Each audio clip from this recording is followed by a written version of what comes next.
Just a quick disclaimer before we start this video, those of you sensitive to flashing images might want to give the first two games in this video a miss. The method of which I use to record Tournament Edition and the Game Boy Advance port of Deadly Alliance sadly resulted in some of the shadows behind characters flickering in and out. I do apologise for that and do with that information as you will. All the same, those of you that are still here, I hope you enjoy today's video.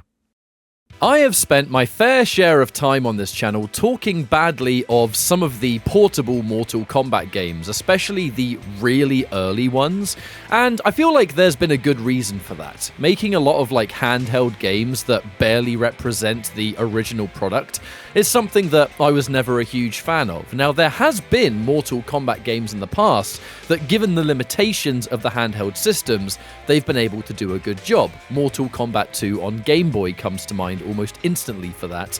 However, as the years went on, the portable world of Mortal Kombat started to improve a great deal. That's what today's video is going to focus on, because as the years went on, the game started to get a lot better, and I think it's even more impressive given the fact that the home systems were becoming a lot more sophisticated back in the day.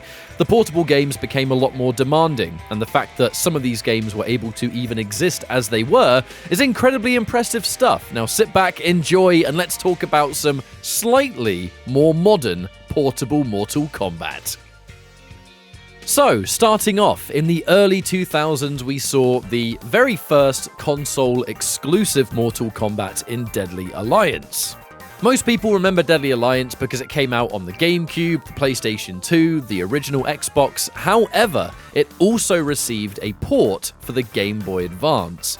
This is the first entry in this list because you look at what Deadly Alliance is doing, and then you look at a Game Boy Advance, and your first thought is, understandably, how the hell are you going to fit that game into a handheld like this? You haven't got the same access to buttons, you certainly don't have the same access to hardware.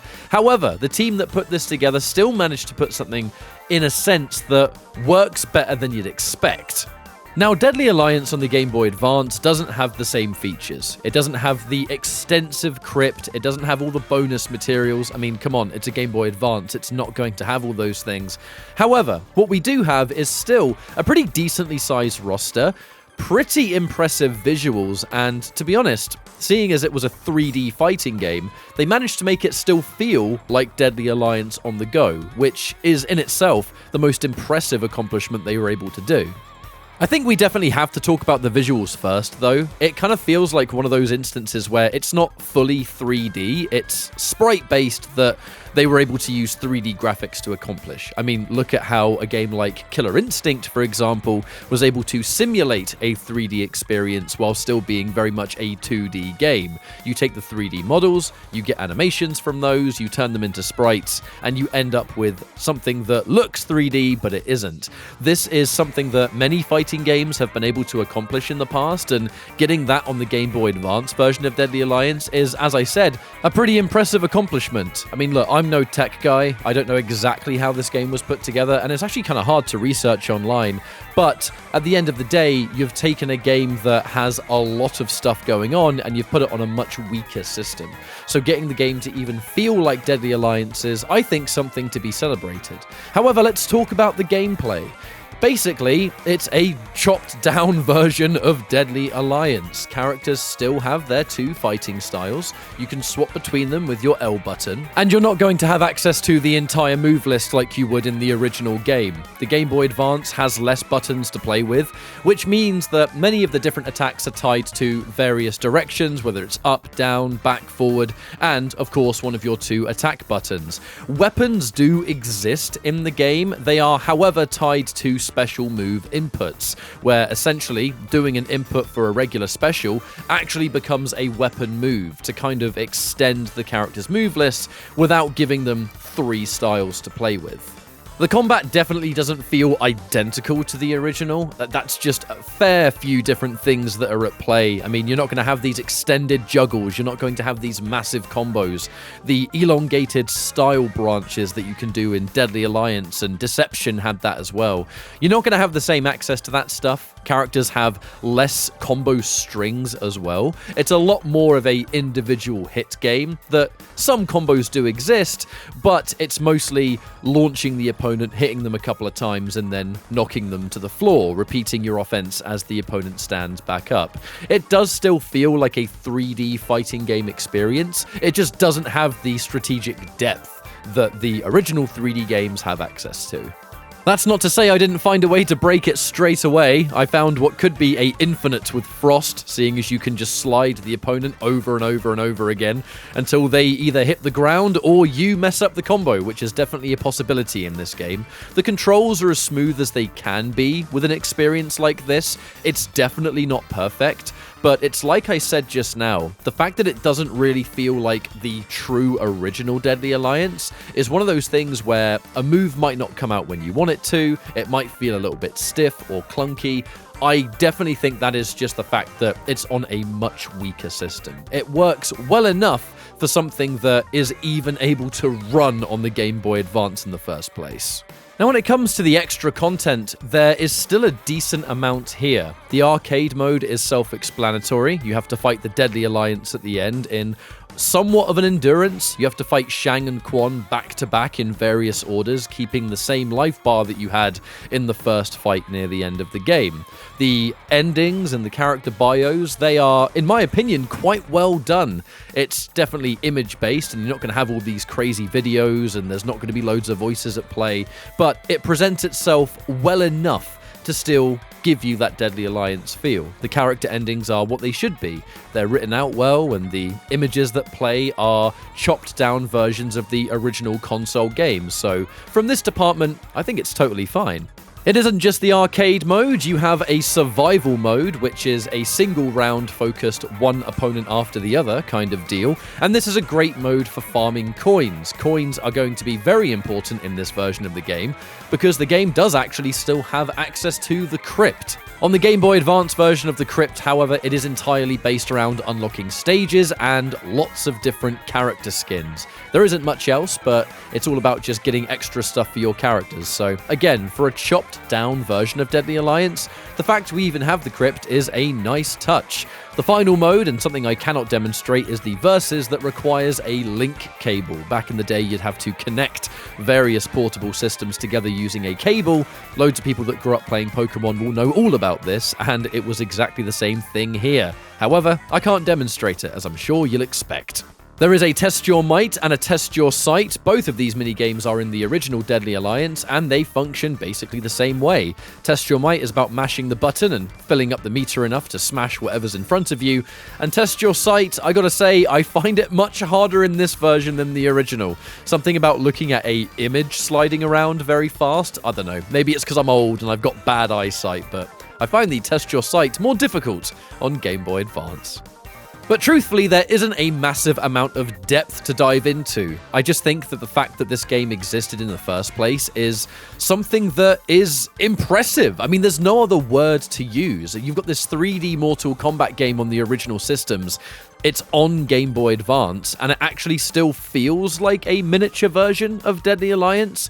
I think that that's a victory in itself, and after playing so many subpar handheld Mortal Kombat games in my life, this is a game that I always appreciated, because I think it's quite a feat that they could get it running. And the fact that it's not even a terrible game, it works, it plays how it should, it feels like a miniature version of Deadly Alliance. I mean, what more do you want? I think they did a good job here. One thing to definitely mention is that Deadly Alliance wasn't the only Game Boy Advance 3D Mortal Kombat. We would eventually have, I don't even want to use the word sequel, it almost felt like a part 2. It's called Tournament Edition, and it is kind of the second half of the game. The roster of the original Deadly Alliance wasn't gigantic. You could unlock some characters. However, Tournament Edition not only has some exclusive new characters like Noob Saibot, Serena, and Sector, the characters from the original Deadly Alliance that did not make it into the Game Boy Advance port are now in Tournament Edition. It's essentially the other half of the roster with a few returning faces, like Scorpion, for example. So it's the same kind of game, you just have access to different characters. There are some changes. There's a different sort of currency. You have yellow coins, you have red coins, you still have the crypt, for example. You have all of the modes that were in the original Deadly Alliance for Game Boy Advance. There is a tag mode, there is a practice mode. It's kind of an expanded version of the game that we've just spent the last 5 minutes looking at. This game was a lot harder to get when I was a kid. I would see it in magazines all the time, and I just never saw it in any shops. And then it turned out that I'm fairly positive this game was not released in Europe, so that would explain why I could never find the damn thing. Either that or I just got unlucky. Who knows? But there is one fun fact about Tournament Edition. It is the only Mortal Kombat game to completely miss Sub-Zero as a playable fighter. And that's actually something that I only discovered today when revisiting the game. He's been in every Mortal Kombat except this one. And hey, guess this game had to stand out somehow. But overall, Tournament Edition is a expanded second half of the original Deadly Alliance. As I said, characters that weren't in the first game are in the second, and characters that were in the first game are not in the second, essentially. So you have two different rosters. I believe only Quan Chi, Shang, and Scorpion were the returning fighters into Tournament Edition. Everyone else was completely new. But there's not much else to say about Tournament Edition. It's the same kind of experience with a little bit more stuff in there, but it's fundamentally the same game. It looks the same way, it sounds the same way, and it plays the same way. So overall, the Deadly Alliance experience on Game Boy Advance was a technological achievement, in my opinion, and an experience that holds up quite well, considering what they were trying to do versus the original game, where it's going to be a lot harder to fit the whole thing onto a handheld. So, well done. Now, speaking of fitting the entire thing into a portable handheld, this is where I want to talk about the final game in this video, Mortal Kombat Unchained, a port of Deception, the most fondly remembered for many fans of the 3D era, in its entirety on a PlayStation Portable. The fact that, look, we just talked about Deadly Alliance on a Game Boy Advance and how impressive it was they could put as much as they could into that game. This in Unchained is even more ridiculous because almost everything is preserved. There are a few downgrades, the visuals aren't as good, the audio isn't as good, but the fact we have almost the entire thing of MK Deception is ridiculous. The most notable and most fondly remembered feature of this game is that it actually has an expanded roster. 6 new characters made their way into Unchained, 2 of which the North American Deception audience will already be familiar with because the GameCube port that was only released in America featured Shao Kahn and Goro. When Unchained hit the market, those 2 characters were still here, but then from Deadly Alliance we had Jax, Blaze, Frost, and Kitana. It wasn't just an expanded roster though, the game actually had some mechanical changes. Some of these would have existed again in the GameCube version of Deception, think of it as a balance patch but in a new version of the game, where some characters weren't as they were before. The most notable really, historically, is that Dairu is no longer the #1 character. Dairu and his unbelievably fast, unblockable launching tombstone drop is worse in this version of the game, so many people consider Cobra to be #1. I've mentioned this recently in some recent videos, but, I mean, this is the game where it all features, right? So Dairu, that tombstone drop thankfully ain't as good. But really, anyone that's ever played Mortal Kombat Deception will already know what this game contains. The main reason I'm celebrating it in this video is that it's Deception as you remember it, just simply put onto a handheld. As I said at the beginning of this section though, the differences are understandable. The audio is not as crisp as it is in the home versions, nor are the visuals. They clearly had to make some compromises to make it fit into a PSP, but it is at no cost of the gameplay or how the game feels as a player. It runs totally smooth, it runs fine, it plays the way it should, unlike something like Deadly Alliance on the Game Boy Advance that had to make some rather significant changes to even have the game on that system. Unchained is a lot more smooth sailing. the combo strings, the combos you can perform, the characters, just everything about how it feels is completely 100% preserved. And that is an unbelievable thing that someone can experience on the PSP.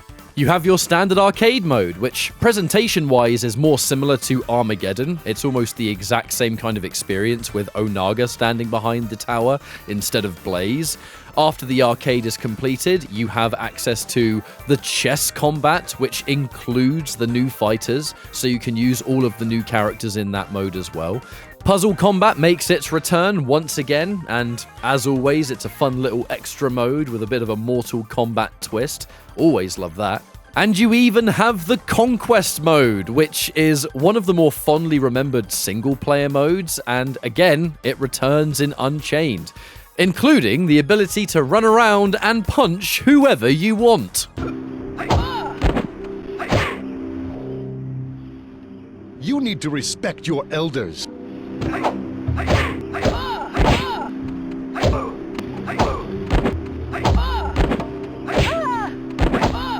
Shujinko, can you help me?